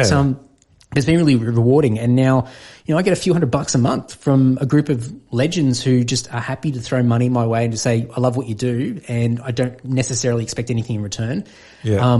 I have like a Patreon podcast that I do each week on the weekend after a few beers, and I just talk shit and play a bunch of like 90s TV commercials in between, like to break up the segments. And I've got a story time, and I've got a thing called Planes, Trains and Andymobiles, where I just find like weird Soviet planes and contraptions, and I just read Wikipedia basically. That's all I do. But it's a bunch of dumb dribble, but those people in Patreon, like they love it. That's their dumb dribble. That's it. Yeah. And so I've got all these in-jokes. I made a bunch of T-shirts, and so there's this thing that sort of evolves out of that. So that's been my way to sort of roundabout fund any social without it sort of going, oh, hey, now we've got Blue Chew or some sort of big corporate sort of entity that's, I mean, if they approach me, maybe I'll probably consider it. Everyone's got a figure. Yeah, that's it. That's right. Definitely. I mean, I'd pretty sell low. it in a second. Yeah. You fucking oath. I sold out long before you ever met me. Yeah. Who's been one of your favourites that you've had on? Oh man. There's been heaps. I mean, there's definitely been pinch yourself moments where, like, I had Andrew Farris from In Excess. Had him on twice. Just recently I had him on for the second time, and he's got a new album out. Yeah, he just came out. Yeah, so he's like his debut self-titled album. It's a bit of a country album, but it's he's not playing too bad. down here. Actually, we might try and get him on. He's an absolute legend. But me sitting across from him in person, and he's telling me stories about In Excess, and I'm just going, like once again, like, who am I? Like, what am I doing here playing my little radio show with like radio games with one of the biggest songwriters of all time? And then his team reached out to me again a few weeks ago and just said, would you be keen to do another one? I'm like, me? Like, I'm not Channel 9 or, or Channel 10 or whatever. Like, it's just me with my stupid little radio show. And like, okay. So I met up with him again, and he remembered who I was and asked me questions about Lord and everything. I'm just going, insane. But there's been a bunch of people like Rusty Cooley, so that was amazing a cool shred episode. demon guitarist. Yeah, so there's been people from my childhood that I've had on. So there was a part where you were talking about like absorbing information. Yep. And you were talking about like all the books you're reading, and I'm going through that at the moment. Like, I'm reading a ton of books, and I'm like, how much am I actually absorbing though? And for him, because you just think Rusty Cooley, you must just soak everything in because he can play a million miles an hour and fucking knows every scale ever written. But he's like, it doesn't work like that. No. And I think that's the cool thing about those conversations is that the mystique of what you think somebody is, and then you listen to them and you have that opportunity to do that long form conversation. You start to get beyond just the very short sort of stock standard answers, and then you start to dig in. You go, hang on, you said that. And then they start to dig in further and you go, oh my God, like, you are human. You're not that different to me. I mean, yes, okay, you can play guitar a hell of a lot better than me, but the way that you've approached and the way that you do it is the same that anybody would do, and absorbing information, learning stuff, constantly learning and staying on top of your game. And it's just, I think for me, like personally, it's been such a reassurance to talk to these amazing people who I held up very high on a pedestal and just thought that there was no way that I could be in the same conversation with them, but then listening to them and going, they're just people that got lucky. I mean, yes, they put in a lot of time and effort into what they did, and they're amazing what they do, but they've come from the same beginnings as all of us. Yeah, It's just that's that right. they've made decisions that have worked out. And they might have been in different soil as well. I dare say he was over in LA or something like that. Where That's it. Time and place. Time and place, man. You know, and I think the good ones realise it is all luck. It is, You know, yeah, like it like the Beatles were from fucking Port Kembla, maybe they wouldn't have gotten famous, you know? Like, Yeah, poor Kembla. there's probably a Beatles in Port Kembla that we need to go hunt down. Yeah. But like you know- he said about playing shred guitar, it was just a thing on a blender. Like, Yeah. there was no shred guitar. Yeah, that's You'd it. never heard of it. That's it. Yeah, just inventing, like, just starting something and giving it a go and creating, like, in the end, a new genre of music. Yes, because I know Rusty Cooley. Like, I'm not well versed in it. I must have had a guitar video of him or something, you know, Yeah. like an Yeah. instructional. But was he in a band? Like, what? Yes. So he's had a few bands. I can't remember his current band. Because how do I know him? I'm just trying to think. You know, Well, like, I think he became famous as the guitar guru and instructional guy. oh, He okay, was- kind of that was like his Michelangelo go-to. or something. Guthrie yeah. Govan-ish. Yeah, kind of a little bit like that. He was very Yeah. much known in those shred communities. Yeah. And he did some solo stuff, but I think one of his stories, which I didn't ask him because I was so self-conscious that he's told the story a million times, but he tried out for Megadeth. Did he? Yeah, at one point. Holy and shit. he turned down the gig. And he's just told the story so many times over the years, Yeah. but I wanted to ask him. I should have just gone, Rusty, I know you've told this a million times, but please, can you just Yeah, yeah. humour me for 10 minutes and just tell me the story again? Why did he turn it down? I just think it was, I think it was a control thing. Yeah. I think he wanted to do something himself, and he didn't want to be sort of a Yeah, hired yeah. gun. And I think that's very much what you are when you come into Oh, Megadeth. for sure, 'Cause it's, yeah. You know, it's It's a legacy Dave's band. band. It's Dave's band. Yeah. Yeah, yeah. And I think he just wasn't. I don't think he could have done what he wanted to do in that band. So, Yeah. and what he does now, he plays. So he's based in Houston, I think, in Texas, and there's a couple of local guys that he plays in a band with. I can't remember the damn name of the band, but it's very different. Like it's got a bit of metalcore in there. It's some really sort of heavy drop tuning really? riffs, and Yeah. he shreds in there as well, but it doesn't sound like something I would expect Rusty Cooley to be into. Yeah, but wow. for him, it's obviously What an he outlet wants. to try and do something different. Because he was from the 90s is when he was big, wasn't Yeah. it? Yeah, that's right. Yeah. Wonder how, and he's kept up because guitar, like, you know, shred guitars changed so much, eh? Like, who's the African dude? Plays Toast and a Bastard. Yeah, like, Yeah. holy shit. Like, Yeah, what's that going on here? You triple think picking they shit. can't get any better and then fucking, Just someone comes along and just goes, no, yeah, my turn. But I'm loving it. I don't. Oh, it's great. I don't want it to go back to the Slipknot days with no solos and. Yeah. I don't want Well, that. it was uncool for a while there. It's like solos. That's such a wank, you know. I remember it was on that some kind of monster. That's right. Yeah, Kirk, you're not doing any Yeah, solos in this. Let me do a solo. no fucking wah-wah. That's it. Take it off him. Don't worry, that next album, that wah came back strong. You know, at least learn how to play the fucking thing. It's like up and down. Who do you want to come on, like, in the future? Who would be a good guest? Oh, look, there's heaps of people that I just constantly, like, I'm always like either listening to other podcasts or reading books, and I'm finding lots of different sort of fascinating people, Yeah. like just from the most random of places. So there's a lady that works at the State Library of New South Wales in the city, and just on the surface you go, oh, that sounds fucking boring. But she's run a couple of podcasts. One was called the Burial Files, and it was all about before Central Station was built, that was all a cemetery. Oh, shit. And all through Central and Surrey Hills, and they end up exhuming all the bodies, and they relocated them to Rookwood and Bronte. Wow. And they built the train station there. But even when they've been making the new metro line, Yeah. they've actually been finding more and more bodies. And so they've got, so the historians coming in, they have to stop all the wow. work until Yeah. they remove these bodies and try and work out who they are and where they need to go. And so there was this, 10-part series about basically what life was like before, like while the cemetery was there, the hygiene, like, you know, mortality rates and all that sort of stuff. Totally fascinating. And then this lady also did a podcast, and I can't remember the name, but it was all about the Spanish flu. And it came out last year, just around September last year, and it was sort of in light of what we've been going through globally. And it was really interesting because basically we went through the same shit we've been going through now at the turn of the century. Yeah. And, you know, people's resistance of using masks, not taking things seriously. It was exactly the same. Like, just history is repeating itself, but everyone's forgotten or wasn't around to understand. So they went back through the archives and told these stories. So for me, like, I love listening to this stuff. So I'm like, I've got to get this lady, but I've been so intimidated to like send her an email, go, oh, my name's Andy and I play in a heavy metal band. Can you be on my podcast? And she's like, you know, and she probably, I think she'd love it. I will do it. I'm just stalling. But I'll eventually have her on. But, I think, and this is always my go-to person. This is my Moby Dick. It's John Farnham.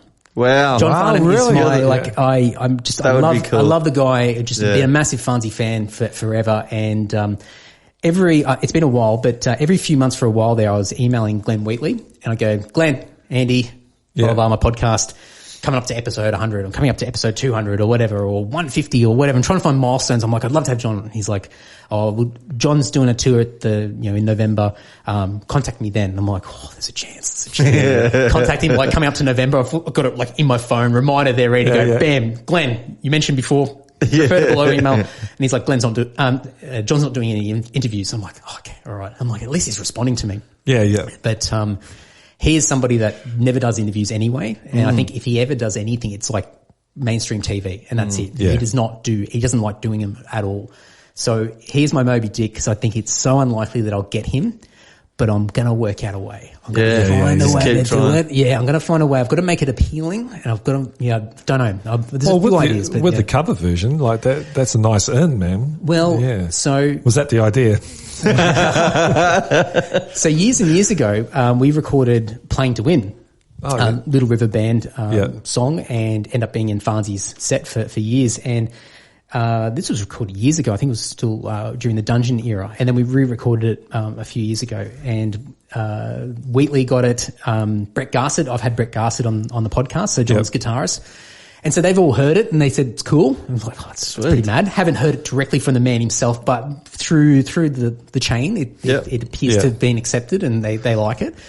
And so we did Break the Ice, and Break the Ice, that's on the current album, was actually a bonus track for our last studio album, Fallen Idols. And so it was only available on CD to begin with. And I didn't want to send a CD out, so I gave them like a Dropbox link and just sent it to Glenn. And Glenn replied back and said, sounds great, or something like that. And I'm like, okay, that's cool. Yep. So, just before coming here tonight, actually, because we got the information or the news about the ARIA placement, I thought I need to get the hype train rolling for the next few days and see what I can do leading up to when the charts are released.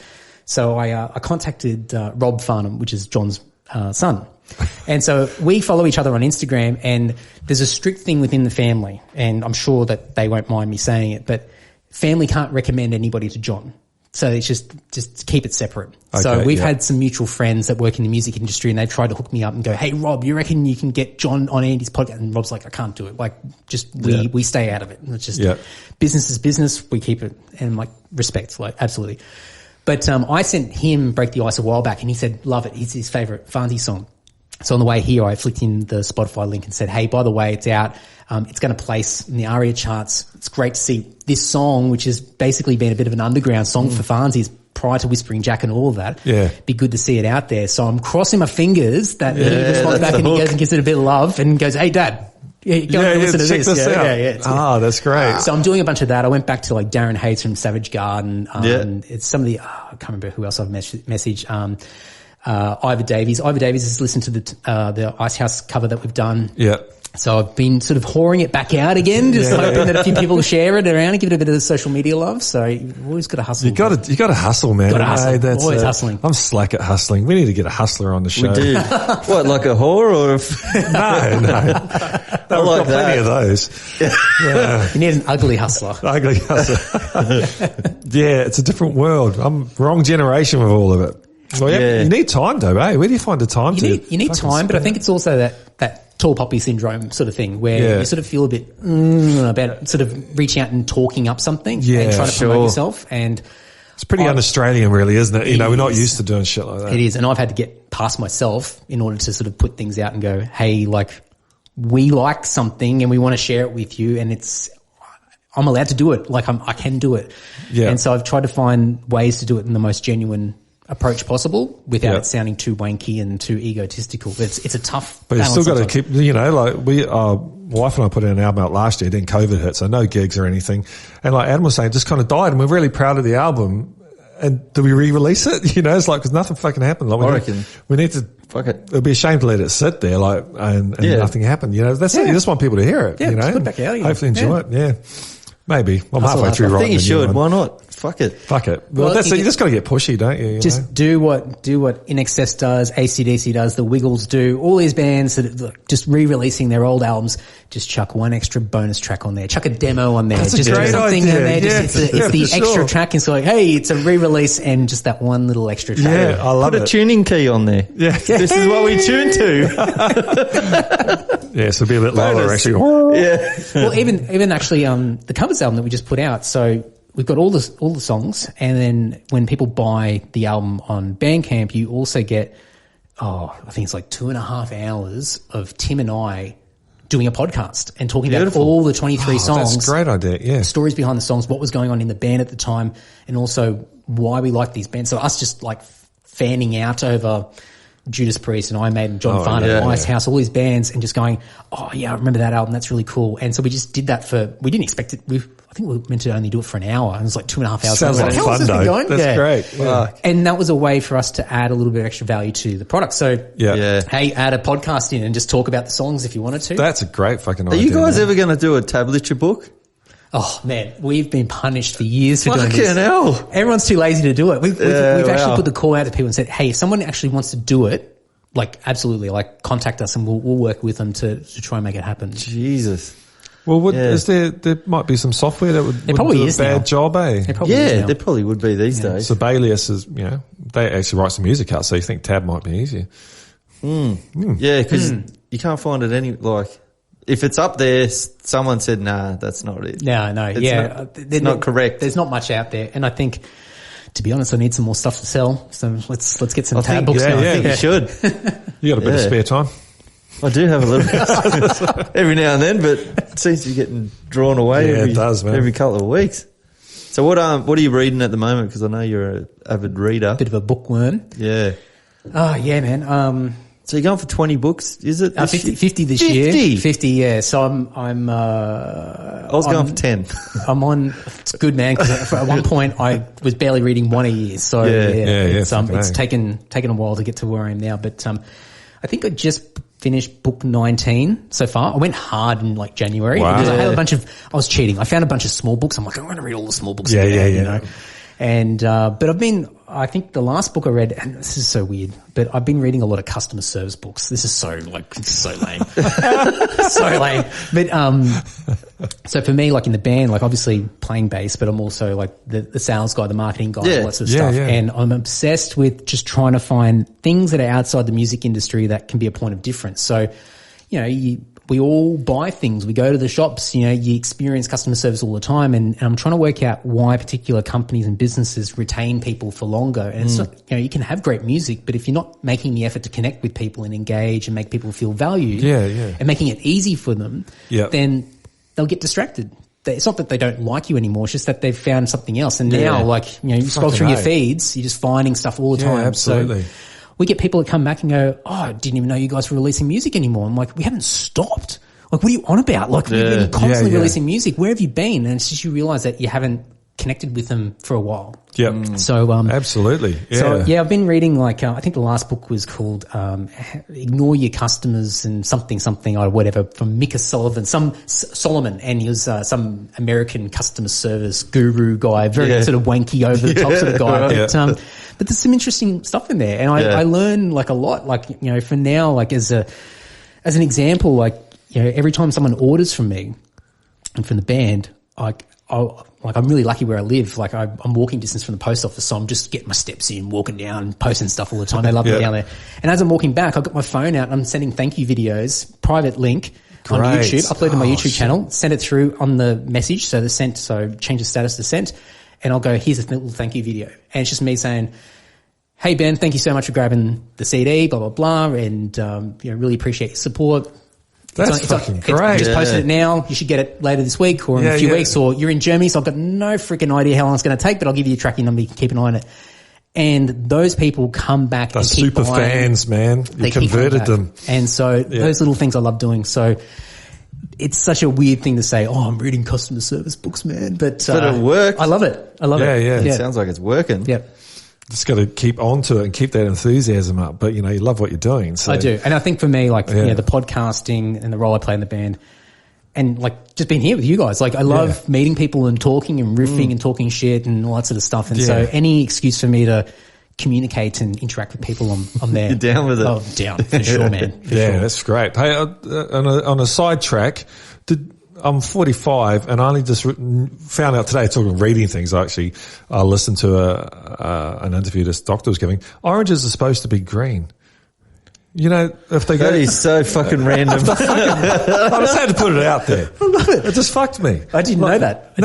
They're going off when they go orange, man. If you get a green orange, like, and it's like, it hasn't turned orange yet, cut it in half, it's the best the orange is going to be. It's full of chlorophyll in the skin and all that. It's the healthy orange. Once they go orange, they're fucked. And in fact, a lot of our suppliers of oranges actually dye their oranges orange, or they shock freeze them and stuff. That's what we accepted. Because we're accepted, but That's what they do on with the salmon equator, too. man. Like, it's that's right. Salmon, they do as well. Have you seen salmon's quite? It's like almost It's like a grey. Yeah. Have you seen Seaspiracy, is it? No, I've seen people talking about it. Holy shit. Good? Yeah. I won't say anything. I hope it makes some changes. Like it's I didn't fishing watch is it, but fucked. I watched the dude from Sea Shepherd.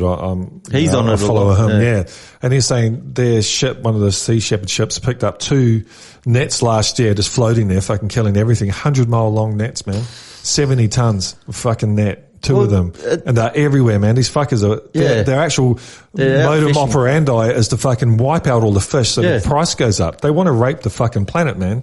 Fuck them. Well, they were talking about the straws for one part of it, and they're like, everyone got on board with the straws, but it was the amount of plastic. It was a red herring. It was like, as a magician, have your fucking little straws. Yeah. You still pour all the plastic into the fucking, It's not even that. It's the fishing nets that pollute the whole ocean. The discarded fishing. Did they gear. talk about that guy, the American guy who's created that invention that's sweeping the sea and collecting like rubbish? Yeah. Because apparently there's a rubbish pile in the middle of the Pacific. There is. size of Texas, man. Yeah. Oh. Yeah, But, like they said that is a problem, but it's not as bad as the fucking But with all that stuff, the fundamental problem is the oil industry, because plastic is it's a byproduct. It actually costs them money oil. to get rid of that. So they can turn it into a plastic little pellets and sell it. Yeah, right. So while that is a thing, there's no fucking recycling. Nothing will change it, man. And everyone thinks, well, we're doing good and all that. We're going electric, but BP and maybe Shell, they've both spent billions of dollars on new plastics factory on the Florida coast. Because they know they're not going to sell as much petrol as before, they'll fucking sell more plastic, man. So we've spoken about it before, but I'm a advocate of the death penalty, but not for people, but for corporations. The only way we can fucking stop this is to kill Shell. Like, it's not a real person. It thinks it's a person. It's a demon, and it needs to get fucking killed. So, it's like here in Australia with like fossil fuels and mining and things like that. Yeah.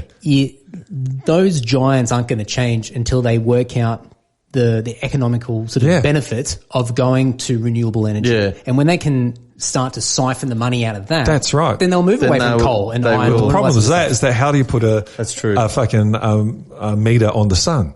You know, that's the issue. Like, they want to, like Bill Gates was saying he wanted to fucking put some asteroids up or something and block the sun out to stop fucking global warming. That guy, man, Billy, what's going on? Yeah, we've already wrote him off in the earlier the last one. Hey, speaking of thunder, man. Thunder. All right. And good old Angus for still going. You know, I know we're paying out AC/DC now, but he still sweats like a motherfucker when he plays. I tell you what, that last album, I mean, it wasn't bad, was it? It was actually pretty good. And look, they've got a formula, they're sticking to it. Yeah. But I really liked the 80s era of AC/DC. That's some great stuff. And it had some 80s vibe to it. Oh, yeah. And it just, I think compared to probably the last couple of albums beforehand, it doesn't seem, I mean, it's definitely dialed in, but it's not dialed in like it was. It sounds like they put a little bit more effort into it. And, I kind of dig it for what it is. I mean, it is what it is. Keep the expectations in check and you're sweet. Yeah.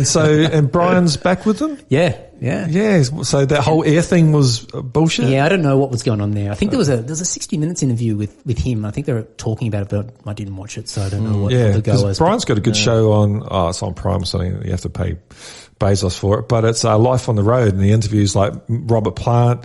It's on YouTube. It's on YouTube. Yeah, it's a pretty fucking cool show, man. Yeah. He's a really nice guy. Holy shit, cool. What a cool I liked cat. him on. He went on Top Gear. Remember that show? Yeah. And he got the fastest lap, so they went and gave him a trophy, and he's like, "Oh, I love it, Brain Johnson." He's like, "Yeah, good on you." I love it. Yeah, he's a fucking champion. Oh, jeez. So, what do you like? Do you like being on the road, or what do you like about it? I mean, it's been ages since we played. Yeah. I mean, the last show we played was July 2019, so it's getting on now. Yeah. It's weird. Getting at your feet.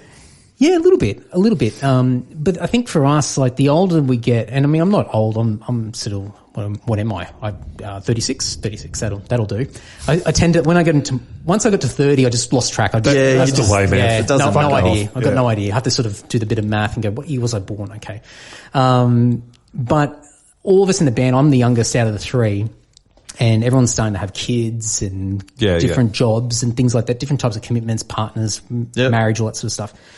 And so when we go away, it's not like we were all in our 20s anymore. So everyone's sort of like a little bit slower. We want some nicer things, a little bit more creature comforts, and then no brown M&Ms. No. It's like, oh, come on, guys, So it's a bit more effort to get back out and play.